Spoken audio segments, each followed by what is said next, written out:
Hello, today's presentation is titled Hazard Communication. In this, we will discuss how to properly label and communicate chemical hazards in a workplace environment. Let's begin. Today's contents include purpose of the new standard, definitions, GHS changes, the new labels, the new pictograms, as well as safety data sheets. A little background about the GHS. In 2003, the United Nations adopted the globally harmonized system of classification and labeling of chemicals, otherwise known as GHS. The GHS includes criteria for the classification of health, physical, and environmental hazards, as well as specifying what information should be included on labels of hazardous chemicals, as well as safety data sheets. The OSHA standard. In 2012, OSHA adopted the globally harmonized system. It provides a uniform method for providing chemical hazard information to users across international boundaries. The purpose of the GHS is to ensure that the hazards of all chemicals produced or imported are evaluated and that information concerning their hazards are transmitted to employers and employees. Notice there's a star right there next to the purpose of the GHS sentence. Keep an eye out for the rest of this presentation. There are stars throughout here. We're going to have a short quiz at the end to see how much information that we retain.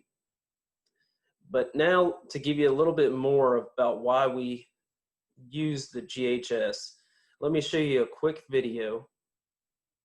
I'll switch my screen over here to YouTube.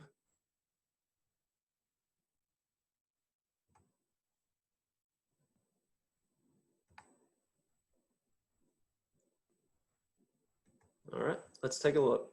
What is GHS? GHS is the globally harmonized system of classification and labeling of chemicals. On December 1st, 2013, the United States Occupational Safety and Health Administration will start phasing in GHS. GHS will standardize the labels and data sheets used to communicate chemical hazards, making them easier to identify and helping reduce the likelihood of workplace injuries and fatalities. There are over 5 million workplaces in the U.S. where employees could be exposed to hazardous chemicals. So what's changing? With GHS, material safety data sheets, or what used to be known as MSDS, will now be safety data sheets, or SDS. The safety data sheets will feature a standard format with 16 sections. Another big GHS change? The hazard ratings will reverse order. The new GHS hazard categories: 1, severe hazard; 2, serious hazard; 3, moderate hazard; 4, slight hazard; and 5, minimal hazard. And chemical manufacturers and importers will be required to provide a label that includes a harmonized signal word, a pictogram, a hazard statement for each hazard class and category, and a precautionary statement. So what will GHS save? OSHA estimates that the new standard will help prevent 43 fatalities, 585 injuries and illnesses, resulting in an estimated $475 million in enhanced productivity for U.S. businesses each year. OSHA also predicts that employers could face fines of $7,000 per infraction and $70,000 for repeat violations. Those are some big numbers. So to get more information about the globally harmonized system so you can be prepared for upcoming compliance deadlines, go to Grainger.com/GHS. Okay, let's go back over here to the PowerPoint.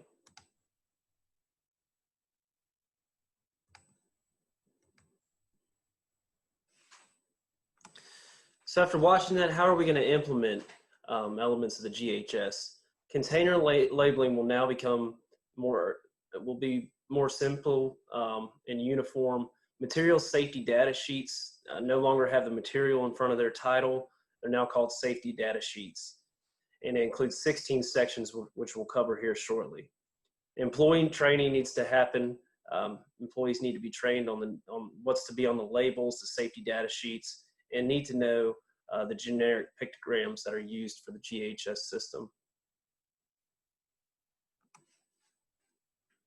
So we'll jump over to the labels and the pictograms. A GHS label must contain product identifier. What is the material? Signal words, danger and warning are examples. Hazard statements, what are the hazards with the chemical? Pictograms, which we'll go over here shortly. Precautionary statements, and then the name, address, telephone number of the chemical manufacturer, importer, or other responsible party. So here's a sample label, and we'll start up there at the top left-hand corner and go down. You see the product identifier, a place for a product name, the supplier identification underneath that, precautionary statements below that. Over on the right, top right, we have hazard pictograms, the signal word, the hazard statement, and then the supplemental information. Here's an example using ammonia. Ammonia is the product identifier. The signal word is danger. The hazard statement is toxic if ingested. And then we have the precautionary statements there under that. The supplier information is across the bottom there. And over on the right, we have the pictograms. So let's take a look at these pictograms used in the GHS system. Up there at the top, we have health hazard, which has a outline of a human head and shoulders. Flame, it's used for flammables, emits flammable gas, self-reactives, organic peroxides. Exclamation mark, gas cylinder, corrosion, exploding bomb, flame over circle. The environmental one down there is used for aquatic toxicity. You might not see that one an awful lot. Skull and crossbones is used for if the substance can be fatal or toxic. So all these are supposed to be generic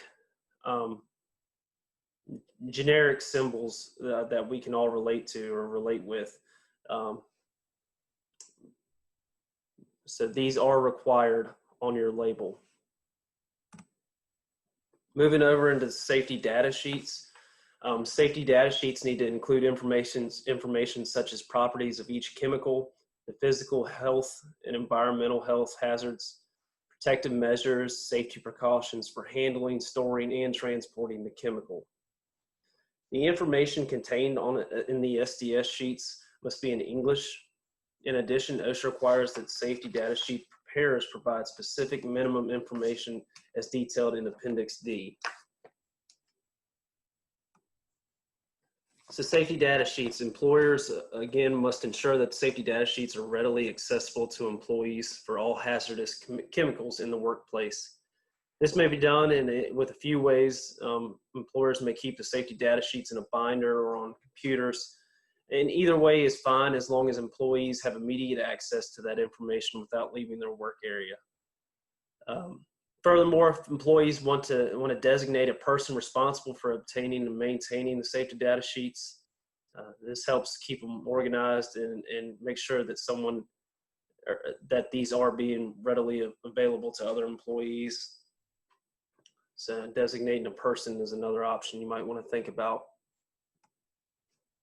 So going through here, sections 1 through 8, there's 16 sections with a safety data sheet. Section 1 through 8 contains general information about the chemical, identification, hazard composition, safe handling practices, and emergency control measures.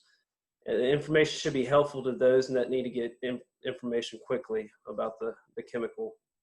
Section 9 through 11 and 16 contain other technical scientific information such as physical and chemical properties, the stability and reactivity information.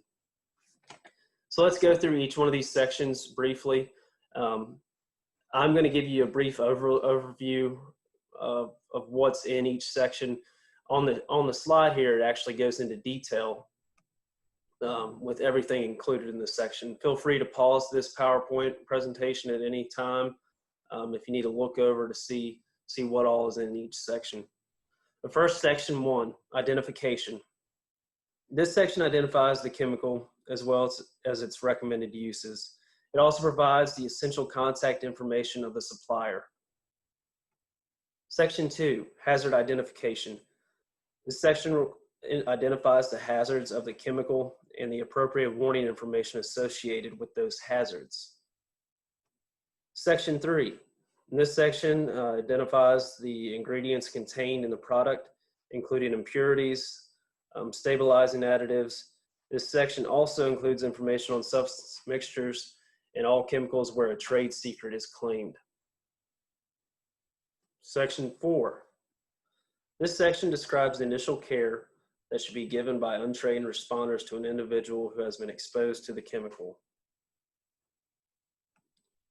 Section 5, firefighting measures. And this section provides recommendations for fighting a fire caused by a chemical. In Section 6, it'll provide recommendations on the appropriate response to spills, leaks, or releases, including containment and cleanup practices to prevent or minimize exposure to people, properties, or the environment. It may also include recommendations distinguishing between responses for large and small spills where the spill volume has a significant impact on the hazard. Section 7, handling and storage. This section provides guidance on the safe handling practices and conditions for safe storage of chemicals. Section 8, in this section indicates the exposure limits, engineering controls, personal protective measures that can be used to minimize worker exposure. Section 9, physical and chemical properties. In here, it identifies physical and chemical properties associated with the substance or mixture. The safety data sheets may not contain every item on the above list because information may not be relevant or is not available. When this occurs, a notation to that effect must be made for that chemical property. Manufacturers may also add other relevant properties such as the dust deflagration index, which is the KST, for combustible dust used to evaluate a dust explosive material or potential, excuse me. Section 10, stability and reactivity.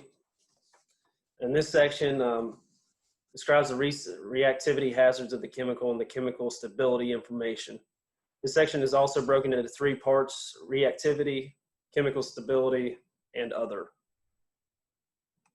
Section 11, toxicological information. This section identifies the toxicological health effects information or indicates that such data are not available. Section 12, ecological information. This section provides information to evaluate the environmental impact of the chemicals if it were released into the environment. Section 13, disposal and disposal considerations. This section provides guidance on proper disposal practices, recycling or reclamation of the chemicals or its containers, and also safe handling practices to minimize exposure. This section should also refer the reader to Section 8, which we covered, which is exposure controls and personal protection. In 14, this section provides guidance on classification information for shipping and transporting of hazardous chemicals, and that includes transportation by road, air, rail, or sea. Section 15 identifies the safety and health and environmental regulations specific for the product that is not indicated anywhere else on the safety data sheet. And in Section 16, we have other information. This section indicates when the safety data sheet was prepared or when the last known revision was made. We'll also include changes that have been made to the previous version.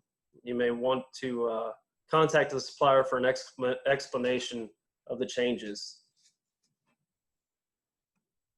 All right, like promised before, we have a brief quiz, and we'll see how much we learned today.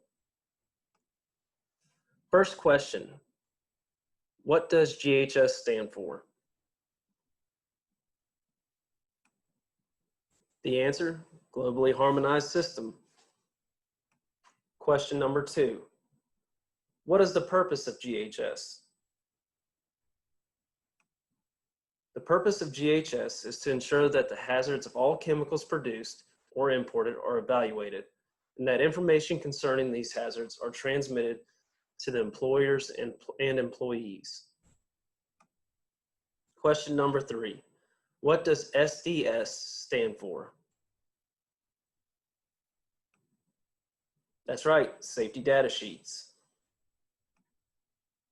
Question number 4, where can you find the product identifier, hazard statements, and pictograms for a hazardous material on the GHS label. All right, and that does it for today. I want to thank you again for joining us, and have a great day.